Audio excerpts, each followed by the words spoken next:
UPSC Hindi क्यों ना इस प्लेटफॉर्म में मैं गौरव त्रिपाठी आप सभी का स्वागत करता हूं। दोस्तों, ये जो हम लोग आज जो डिस्कशन है यूपीएससी पंचायत में, इसमें बेसिकली हम लोग विजन मैगजीन उठाने वाले हैं नवंबर महीने की, और इसका जो सामाजिक मुद्दे टॉपिक है वो आपस में डिस्कशन करने वाले हैं। आपको करना ये है कि या तो आप विजन मैगजीन डाउनलोड कर लीजिए और सामाजिक मुद्दे यहाँ से ओपन कर लीजिए। पेज नंबर 83 पे अभी हम लोग हैं।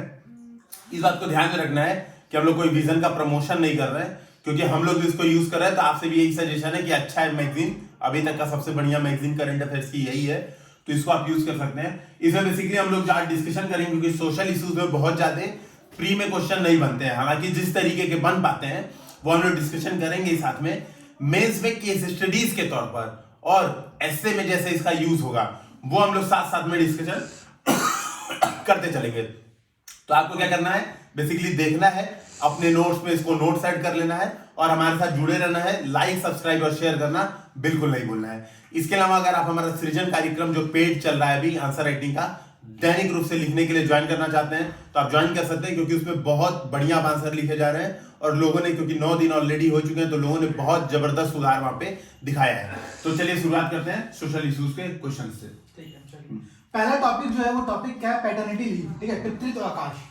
तो इसको शुरू करने से पहले कोई समझा दे यहाँ पर कि ये होता क्या है, पैटर्निटी लीव कहते किसको है। ठीक है, समझाइए। देखिए होता क्या है कि जैसे जब माता पिता होते हैं, अगर बच्चे होते हैं, ठीक है, तो माँ को भी अवकाश दिया जाता है। ठीक है, जनरली मातृत्व अवकाश कहा जाता है उसको। ठीक है, लेकिन अब एक नया कॉन्सेप्ट आ रहा है कि जब माता और पिता दोनों को ही समान जिम्मेदारी लेनी चाहिए, उस केस में पितृत्व अवकाश का कॉन्सेप्ट आया है, ताकि जो विराट कोहली बेसिकली अभी लेके आए थे, बीसीसीआई में था, उन्होंने दिया था। स्त्री विमर्श इस समय उसने ये वो किया पॉइंट को उभारा है। हाँ, ठीक है, कि अगर महिलाओं को की जिम्मेदारी हो बच्चे को पालने के लिए, तो इसलिए पितृत्व अवकाश की बात की जा रही है। चलिए ठीक है। तो प्रश्न देखिए क्या है। पहला प्रश्न जो है प्रीलिम्स के टाइप का है। क्या भारत में इससे संबंधित कोई कानूनी प्रावधान उपस्थित है कि नहीं है? नहीं, कोई कानून नहीं है, ठीक है, नियम है। मातृत्व लाभ अधिनियम है वो माताओं के लिए है। 26 हफ्ते की 52 हफ्ते कर दिया गया, 13 से 26 26 हफ्ते किया गया, आधा सिर्फ, साल पहले बच्चे के लिए, 2 बच्चों के लिए ना। पहले 2 बच्चों के लिए। उसके बाद कितना कर दिया गया? 12 सप्ताह। 13 सप्ताह, 13 आधा करेंगे। इसमें देख लीजिए सर एक बार। कहाँ पे है इसमें कहीं दिया है? देखिए क्या है कि पहले जीवित बच्चे के लिए 26 हफ्ते का मातृत्व अवकाश है। ठीक है, जबकि 2 या अधिक जीवित बच्चों के मामले में 12 हफ्ते का है। तो एक में क्या होता है, पहले बच्चे के लिए सिर्फ 26 सप्ताह है, और दूसरा बच्चा होता है तो उसके बाद जितने बच्चे होंगे उनके लिए 12 सप्ताह का अवकाश दिया जाएगा। और यदि वो गोद लेते हैं तब भी 12 हफ्ते का। अच्छा, अब आपको बताना है इनमें से किस देश में क्या कहते हैं सबसे ज्यादा प्रसव का अवकाश मिलता है। ठीक है, तो Sweden, Japan, Spain, USA. Japan. Nissan sir, Sweden, Japan, Spain, USA. Japan में मिलता है। बिल्कुल सही। जापान ऐसे ही विकसित देश है, वहां पे इन चीजों के बारे में। उससे ज्यादा मिलता है कोरिया में। South Korea. चलिए अगला। चलिए प्रश्न यह है कि आप अच्छा, इसमें जो हम लोग मेंस का क्वेश्चन अगर आता है पितृत्व लाभ से संबंधित, ठीक है, तो वो मैं बता देता हूँ। 2-3 चीजें ध्यान में रखनी है। पहली चीज ये, अगर किसी को याद हो पाए कि चंदर मोहन जैन बाद, ठीक है, तो चंदर मोहन जैन बाद में दिल्ली हाईकोर्ट ने बोला है कि निजी स्कूल के भी पुरुष कर्मचारी पितृत्व लाभ का अवकाश प्राप्त कर सकते हैं। तो ये केस, मतलब एक जो केस याद कर सकते हैं अपने, जो कोर्ट को केस, मतलब कोर्ट को कोट कर सकते हैं एग्जामिनेशन में। दूसरी बात जो हम लोग को ध्यान में रखनी है, प्रश्न बेसिकली पूछ सकता है कि पितृत्व अवकाश का महत्व, ठीक है, या उसकी कुछ चुनौतियां। ठीक है, तो महत्व बेसिकली फिर वही हम लोग बता देंगे। बच्चों की भावनात्मक जरूरत है, माताओं का स्वास्थ्य, भाई पिता रहेंगे तो माता को भी देखेंगे, छोटे होते परिवार, वर्तमान में न्यूक्लियर फैमिली हो रही है तो इसके लिए जरूरत है, और जो सबसे बड़ी बात है लैंगिक समानता। ठीक है, तो लैंगिक समानता का ये 4-5 इश्यूज अपने को बताना है। ठीक है, अब प्रॉब्लम क्या आएगी इसके समझ, तो वो बता देंगे। तो प्रॉब्लम मैं बताते जा रहा हूँ, उसका नेक्स्ट टॉपिक आप लोग डिस्कशन कर लीजिएगा। तो प्रॉब्लम बताएंगे। पहली प्रॉब्लम ये कि नियोक्ताओं में जो है वो इच्छा शक्ति नहीं है। भाई लोग सोचते हैं कि कर्मचारियों को छुट्टी फालतू क्यों दे, पहली बात तो ये हो जाएगा। दूसरी बात है कि वित्त पोषण, कहां से पैसा लाएंगे, सरकार भी कहां तक वित्त पोषण कर पाएगी। और तीसरी बात है कि भारतीय समाज में पितृसत्तात्मकता। तो ये तीसरा पॉइंट जो पितृसत्तात्मकता है, जनरली अगर हम किसी भी सोशल इश्यूज का क्वेश्चन सॉल्व कर रहे हैं, पितृसत्तात्मकता एक पॉइंट होती है, लेकिन मेरा आपसे सजेशन ये रहेगा कि पहला पॉइंट कभी पितृसत्तात्मकता मत लिया। क्यों? क्योंकि एक तो निगेटिव हो जा रहा है, ऊपर से पितृसत्तात्मकता अपने आप में सभी प्रॉब्लम है, ये बड़ी प्रॉब्लम है। आप देखिए नियोक्ताओं में इच्छा शक्ति का क्यों अभाव है, पितृसत्तात्मकता। वित्त पोषण क्यों नहीं हो पा रहा है, मानसिकता पितृसत्तात्मकता की है। तो प्रतिशतात्मकता सबको लिंक कर दे रहा है। तो जब हम पहला ही पॉइंट प्रतिशतात्मकता लिख देते हैं तो वो क्या होता है, थोड़ा सा अजीब व्यू डालता है कि यार ये तो सारा खत्म हो गया ना पॉइंट। तो पहले बाकी पॉइंट्स बता के फिर प्रतिशतात्मकता लिखिए कि एक प्रतिशतात्मकता ये कारण है। तो ये अपने को बताना है कि ये कुछ रीजन है, इस वजह से नहीं होता है, ठीक है। और चाहे तो एक चीज ये बता सकते हैं कि जो ऑल इंडिया सर्विसेज रूल है इसके अंतर्गत अधिकतम 2 जीवित बच्चों तक महिला कर्मचारी और एकल पुरुष अभिभावक कर्मचारी, मतलब एकल पुरुष अभिभावक कर्मचारी होगा तो बच्चों की देखभाल के लिए 730 दिन का अवकाश मिलता है कुल। तो ये एक चीज हम लोग इसमें इस टॉपिक में और पैटर्निटी लीव भी मिलती है 15 दिन की।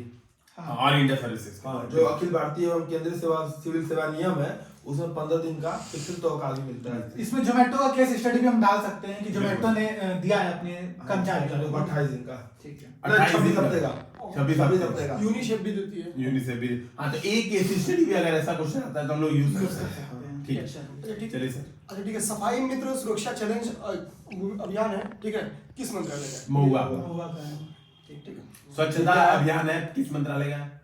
महुआ महुआ का है। और इसमें क्या है कि 2021 तक हाथ से मैनुअल स्कैवेंजिंग खत्म करनी है।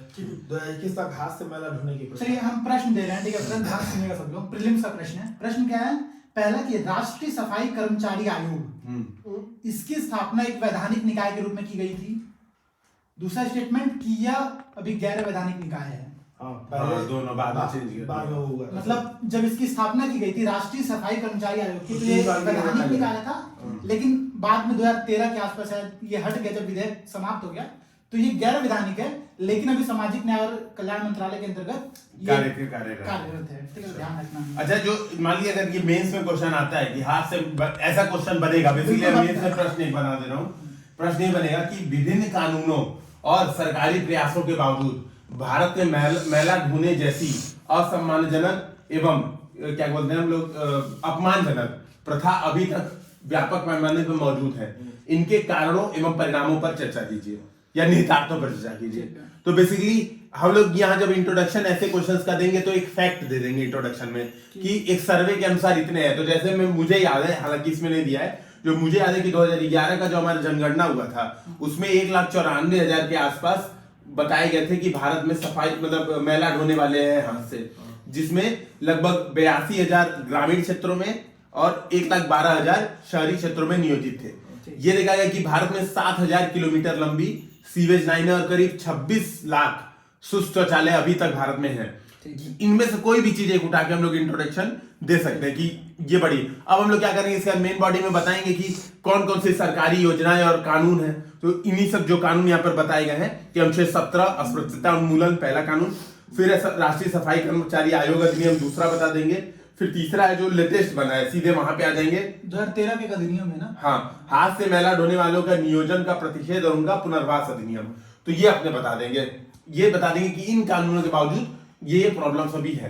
अब बता देंगे कारण क्या है। तो कारण में अपने भाई 4A यहाँ पे भी लिख देंगे तो हो जाएगा ना, एक्सेप्टेबिलिटी, अवेयरनेस, अफोर्डेबिलिटी, अवेलेबिलिटी, ये चारों बता देंगे तो हो जाएगा। उसके अंदर जो अभी पॉइंट डिस्कस किए वो लिख देंगे, है ना।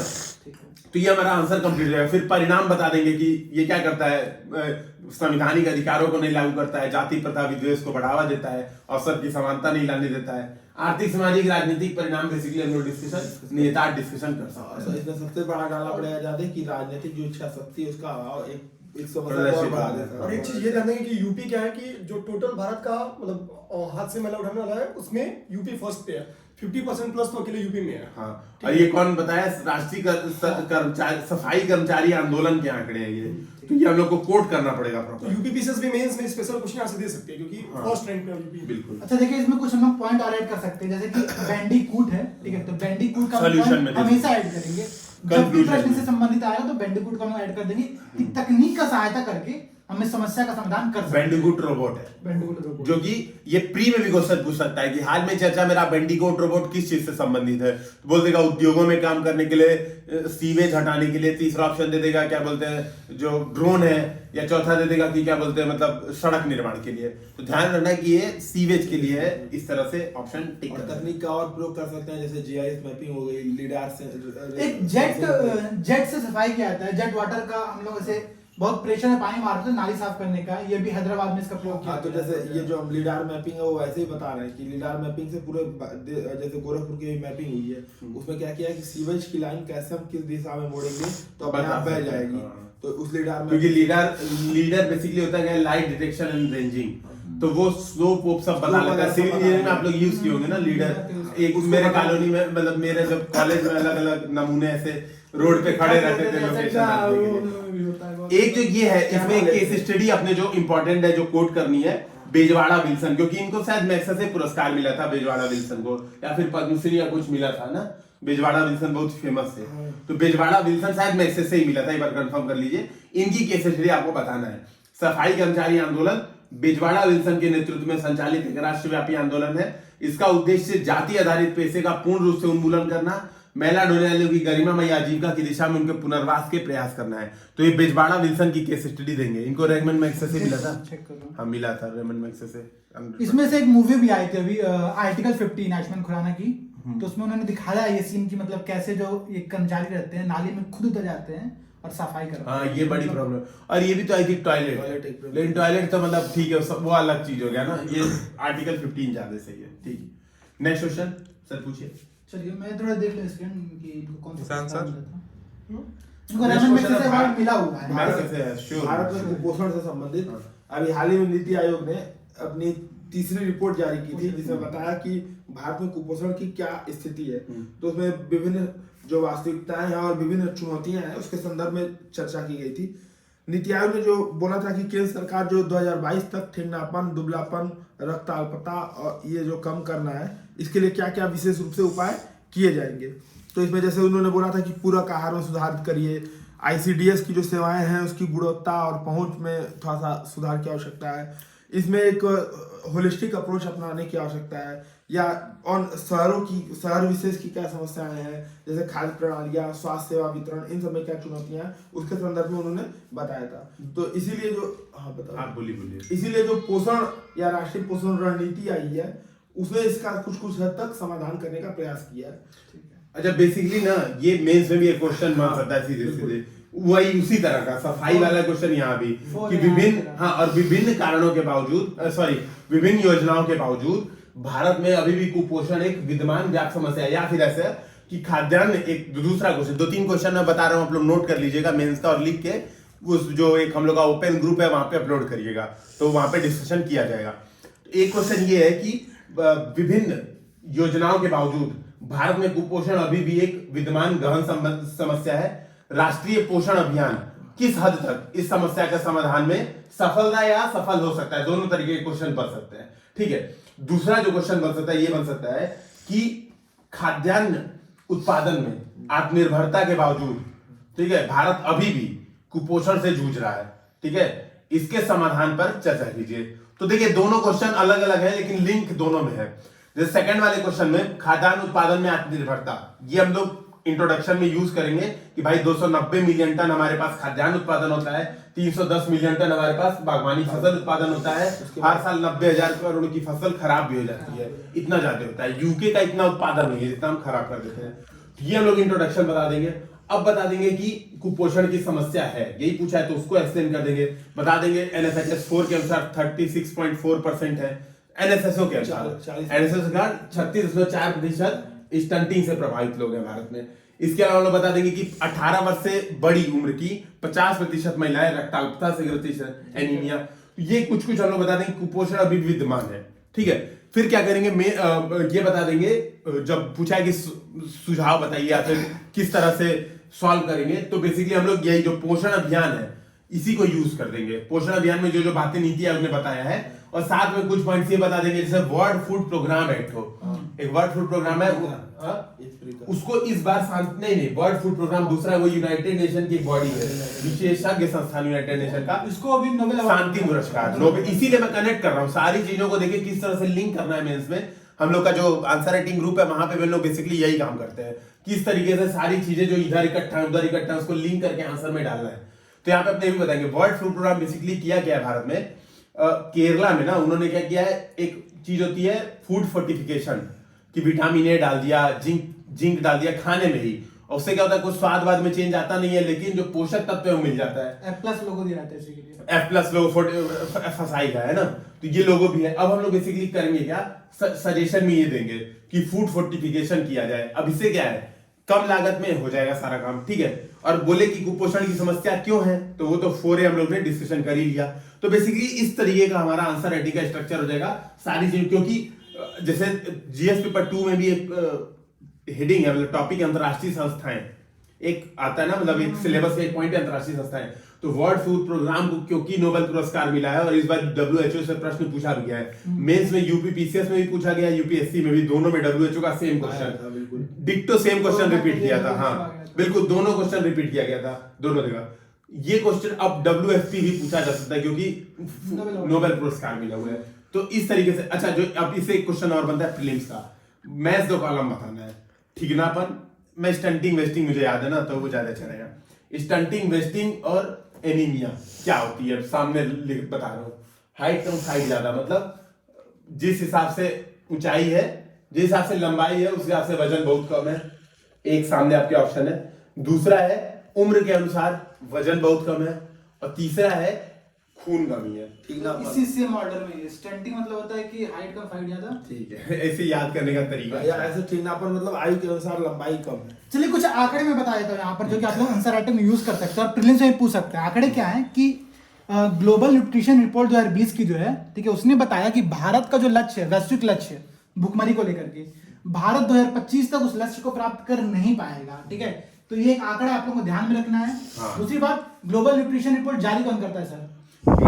UNESCO, world health organization, WHO, ठीक है, ये ध्यान रखना है। उसके बाद एक रिपोर्ट आती है वैश्विक भुखमरी सूचकांक, तो इसमें जो भारत का स्थान वेल्थ है, हंगर हुल फाउंडेशन, हाँ, वेल्थ हंगर दो और रैंक कंसर्न 94 आ गई है। बांग्लादेश से पाकिस्तान से भी पीछे 94। हाँ, ये बहुत इंपॉर्टेंट है कि पाकिस्तान और बांग्लादेश हालांकि से 2 रैंक का सुधार हुआ है ना, हुआ है। नहीं 2 रैंक का नहीं सुधार, 103 पे थे हम लोग। 100 सुधार अच्छा खासा हुआ, लेकिन नंबर जो है ना, पॉइंट असल में इसमें क्या होता है, पॉइंट 1 में ही बहुत ज्यादा डिफरेंस है। सब के सब देश आखिरी के यही है, अति भूखग्रस्त।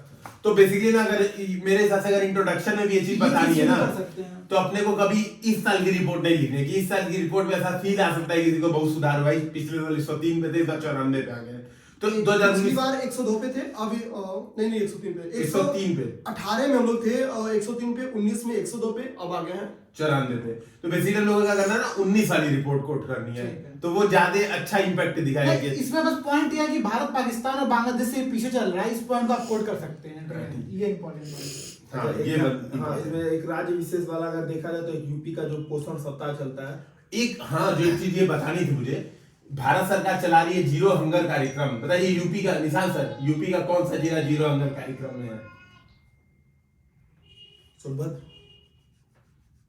वाराणसी, अरे अपना गोरखपुर। अच्छा, गोरखपुर, कोरापुट, उड़ीसा का कोरापुट है, और गोरखपुर है, और 2 जगह कहीं के और गए। तो सबसे क्या लेना देना अपने को? 2 जगह आती, 4 जगह है। ये उस समय लॉन्च किया था कि जब मोदी जी आए थे, प्राइम मिनिस्टर ने, मोदी जी आए थे गोरखपुर में, जीरो हंगर कार्यक्रम 2030 तक शून्य भुखमरी का जो SDG टारगेट है वो प्राप्त करने के लिए जीरो हंगर कार्यक्रम। तो 2 जगह याद है मुझे, टोटल 4 जगह थी, कोरापुट उड़ीसा का और यूपी का गोरखपुर, ठीक है। बाकी 2 जगह चाहिए, देखिए कोरापुट और भी किसी लिए प्रसिद्ध है, कुपोषण, भुखमरी, बहुत सारी चीजें, जिहाज के लिए, हाँ, globally important agriculture heritage system.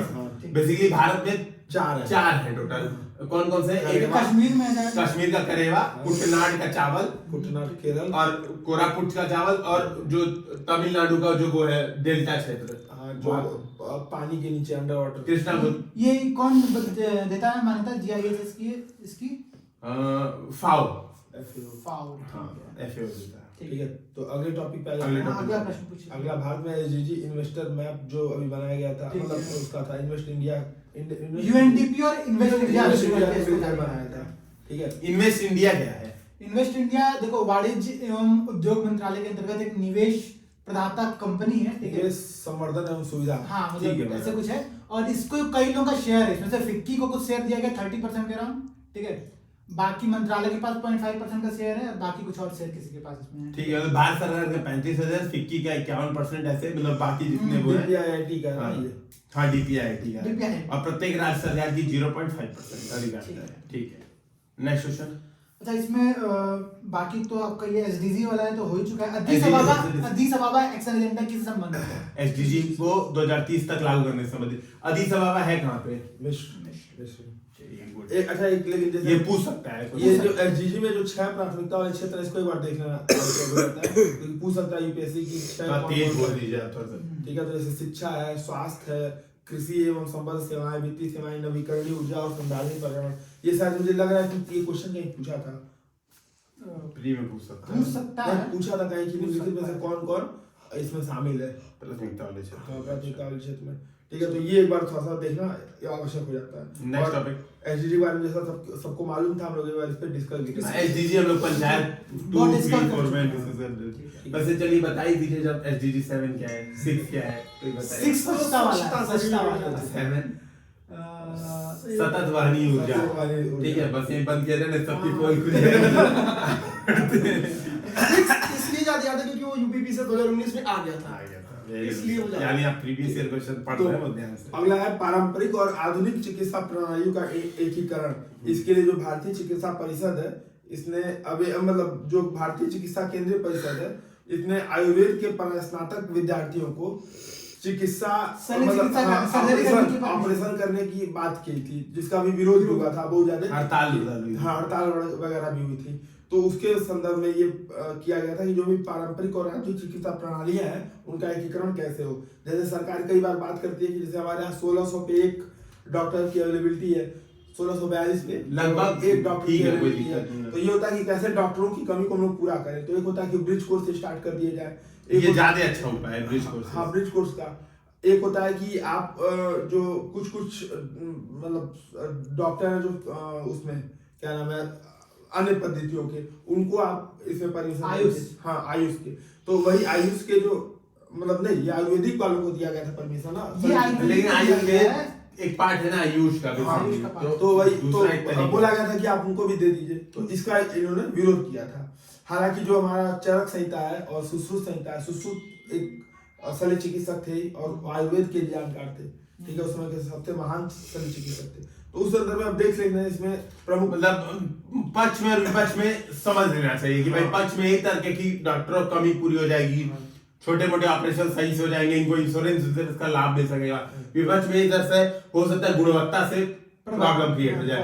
और जो पक्ष में एक तरफ जो बड़ा तर्क ये दे सकते हैं कि भारत में ग्राउंड लेवल वर्कर्स की बहुत कमी है और झोला छाप डॉक्टर बहुत ज्यादा बढ़ जाते हैं जब हम लोग, क्योंकि केवल 6% लोग ही भारत में आयुर्वेद वालों को दिखाते हैं, बाकी कोई दिखाता नहीं।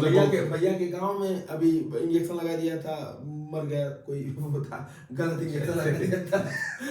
तो है पॉइंट ये कि औपचारिकीकरण किसी का भी किया है तो ठीक हो सकता है। तो उससे अच्छी बात है अगर कोई झोला छाप लगा रहा है उसमें कोई डिग्री वाला लगा है, प्रैक्टिस करा दो, कोर्सेस करा दो, सही है। तो मेरे हिसाब से इसमें आगे की राह में बताना चाहिए कि हम प्रैक्टिस करा। पहले इसमें समस्याएं देख लेते हैं। तुरंत एक बार इसको इंजेक्शन नहीं लगा था, ऑपरेशन कर दिया। हाँ वही मतलब कुछ ऐसा कर दिया था। तो वो इंसान वही सोचने लग गए थे क्या होगा। चलिए ठीक है। तो बस इसमें एक चीज मैं जो बोलना चाहता हूँ इसमें ये कि इसमें हम लोग को पेज नंबर 95 पे एक केस स्टडी दी हुई है चीन की स्वास्थ्य नीति। ये ध्यान में रखना है कि चाइना ने कैसे मतलब जो विकासशील देशों को नेतृत्व किया है, मतलब रास्ता दिखाया कि किस तरह से राष्ट्रीय स्वास्थ्य नीति को एक आकार प्रदान किया जाए। तो इसने बताया है कि रोग निवारण मतलब देखिए एक चीज होता है कि रोग हो गया और आप उसको इलाज कर रहे हो और एक और है कि प्रिवेंशन कर रहे हैं आप, रोकथाम हो ही ना। तो देखिए कोई भी बीमारी होती है तो 3-4 तरीके होते हैं। क्यूरेटिव होता है, एक होता है प्रिवेंटिव मेजर्स होता है, इसके अलावा एक होता है कि प्रमोटिव मेजर्स होता है, जैसे योगा को बढ़ावा दिया, मेडिटेशन को बढ़ावा, तो ये चीजें हैं। बेसिकली चाइना ने इस पर जोर दिया कि रोग निवारण को प्रथम स्थान पर रखा कि बीमारी होने ही मत दो, स्वस्थ जीवन शैली करो, प्रिवेंटिव पे।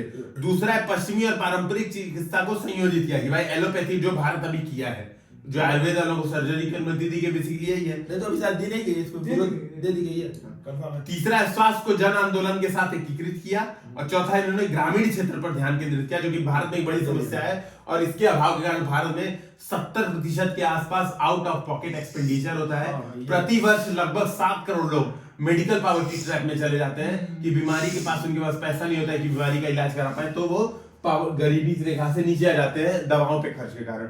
इन चीजों से बचा सकता है बेसिकली हम लोग ये केस स्टडी आराम से एक दे सकते हैं। किसी ने वो मूवी देखी है, वो डॉक्टर स्ट्रेंज, वो भी तो आता है, तो डॉक्टर ये स्ट्रेंज। वो भी तो दोनों ही काम करता है, एलोपैथी प्लस आयुर्वेदिक, एक तरह से आयुर्वेदिक नहीं, हालांकि नेपाल का जगह है, कौन सी जगह थी? काठमांडू। हाँ, काठमांडू में वो स्पेशल कोई जगह थी, है ना? डॉक्टर चंद किसी मूवी में आता है ना, शर्लक होम्स है वो हाँ, बेसिकली। हाँ। चलो बाद में वो डिस्कशन करेंगे, अभी यहाँ पे रहते हैं, नहीं तो आज मन हो जाएगा देखने का मूवी। चलिए अगला पॉइंट है जो कि आपका लास्ट पॉइंट है, ठीक है। अखिल भारतीय श्रमिक संघ कांग्रेस पर है, जिसके 100 वर्ष पूरे हुए हैं। तो प्रश्न इससे आता है। All India trade union. तो पहले तो ये कौन बताइए अध्यक्ष था पहला? इसका लाला लाजपत राय नहीं, सॉरी थे, मर चुके थे उसमें से। नहीं, वही थे और इसके वही सचिव कोई और थे। हाँ, ठीक है। दीवान चमनलाल। चमनलाल इसके सचिव थे, हाँ, महासचिव थे। ठीक। लाजपत राय की मृत्यु कब हुई थी? लाला लाजपत राय उसी मतलब उसी साल नहीं 28 में हुई थी वो, साइमन कमीशन को, साइमन तिलक जी की मृत्यु हो चुकी है। हाँ, तिलक की 20 में। तिलक स्वराज फंड की भी स्थापना की गई थी उसी लिए, ठीक है। चलिए बताइए कि बॉम्बे मिल हैंड्स एसोसिएशन, एनएमजी लोखंडी। हाँ, ये क्वेश्चन पूछा था यूपीएससी प्री हाँ। ये पहला संगठन था, श्रमिक संगठन में भारत में, ठीक है। 1890 में। 1890 एनएम लोखंडे, एनएमजी लोखंडे आता था। ठीक इसके है। बाद गांधी जी ने एक बनाया था अहमदाबाद टेक्सटाइल लेबर एसोसिएशन, 1918 वही उससे जब आंदोलन करने गए तो वहां पे तभी बनाया था। मिल हड़ताल के लिए। इसके अलावा कुछ प्रश्न और है सर, पूछ लीजिए। बस प्रश्न खत्म है। ये बेसिकली मैं एक बता दे रहा हूँ, ये क्वेश्चन मेंस में बन सकता है इस तरीके से कि भारत में आजादी के दौरान श्रमिक आंदोलनों पर एक संक्षिप्त टिप्पणी लिखिए। बेसिकली इसकी रूपरेखा बता दे रहा हूँ क्या होगी। आप इंट्रोडक्शन कुछ इस तरह से दीजिएगा कि जब भारत में उद्योग धंधे शुरू हुए तब श्रमिक आएंगे, तो 1850 के बाद ही बेसिकली श्रमिक बन आए।